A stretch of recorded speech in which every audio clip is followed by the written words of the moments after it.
Inclusive party, Akhil Bharatiya पान महासंघ और बिहार के 1 करोड़ तांती तत्वा पान समाज की तरफ से आपको लाल सलाम पेश करता हूं। अरे बंद करो। एक तरफ बुलडोजर खड़ा है और एक तरफ जब लाल सलाम बोलते हैं तो ऐसे लगता है, ऐसा ताली बजता है जैसे लगता है घर का बिलैयो नहीं भागेगा। हमको लगता था लाल सलाम वाला बड़ा ताकतवर होता, हाथ वाला। अगर आपको बुलडोजर से लड़ना है तो अपने बाजुओं में ताकत लाना होगा, अपने दिमाग को मजबूत करना होगा। खड़े होइए और मेरे साथ खड़े बोलिए। खड़े होइए सारे लोग, जितने भी लोग अगर बुलडोजर से लड़ना है तो देखें आपके बाजुओं में कितना ताकत है। खड़े होइए। कैसे लड़िएगा? बुलडोजर के सामने खड़े होने में इतना देर लग जाता है। मेरे साथ बोलिए कि सामने बुलडोजर खड़ा है और कहिए पूरे ताकत से, लाल सलाम जिंदाबाद, जिंदाबाद, जिंदाबाद। नहीं हुआ। उधर भाजपा का बुलडोजर खड़ा है। अब बुलडोजर के लड़ने के लिए 12वां अधिवेशन है। जब मुंह में आवाज नहीं होगा, बाजुओं में ताकत नहीं होगा और पैरों में ताकत नहीं होगा तो बुलडोजर क्या मोटरसाइकिल को भी पीछे नहीं धकेल पाइएगा।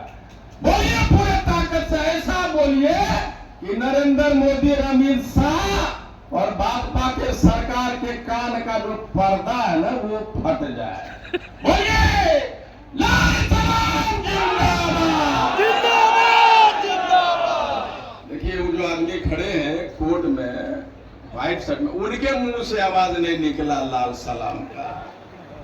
अरे भाई, यहां खड़ा होके लाल सलाम पैदा लेने वाले अगर लाल सलाम नहीं बोलिएगा, आपका मंच, आपका घर, आपके नेता, आपके मुंह से लाल सलाम नहीं निकलता है तो बुलडोजर से कैसे लड़िएगा भाई? आप ही से बोल रहे हैं जो आप खड़े हैं, आपने लाल सलाम नहीं बोला, बैठ गए आप।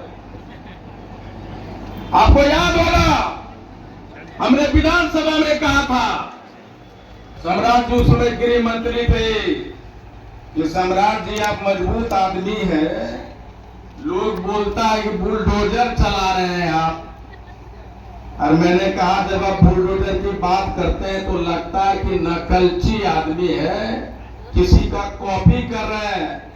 सम्राट बुलडोजर चलाइए और उसको स्मार्ट बुलडोजर में बदलिए और ये समझिए कि जब स्मार्ट बुलडोजर बनाने की बात करते हैं तो उसमें मानवीय पक्षों को ध्यान रखिए, उसमें हिडन एजेंडा को ध्यान रखिए।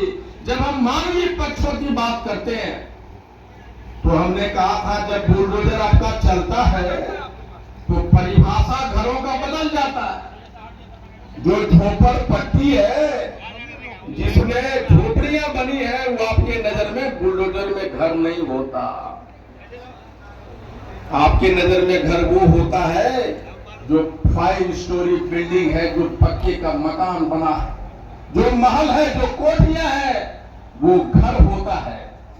लेकिन हमारे गरीब जो अपनी जीवन की सारी पूंजियां लगा देते हैं एक झोपड़ी बनाने में, वो किसी का घर है। माननीय प्रधानमंत्री जी, माननीय बुलडोजर महोदय जी, मैंने विधानसभा में क्वेश्चन उठाया कि आप जो अतिक्रमण कर रहे हैं, मैंने लिस्ट दिया कि आज भी बड़े बड़े दबंगों के घर बने हैं, उसी तालाब पे आपका बुलडोजर का रुख उधर नहीं गया। किधर गया?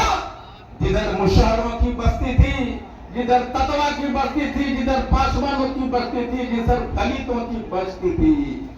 कितना डरपोक बुलडोजर है आपका, जो झोपड़ियों को निशाना बना रहे। करेजा है तो बुलडोजर का रुख मोड़ो और उन दबंगों के घर की तरफ जाओ, तब पता चलेगा कि बुलडोजर क्या होता है।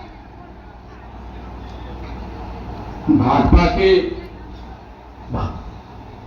प्रमुख आपका नेता आदरणीय दीपंकर भट्टाचार्य जी महोदय जब मैंने राजनीति शुरू की थी तो आपको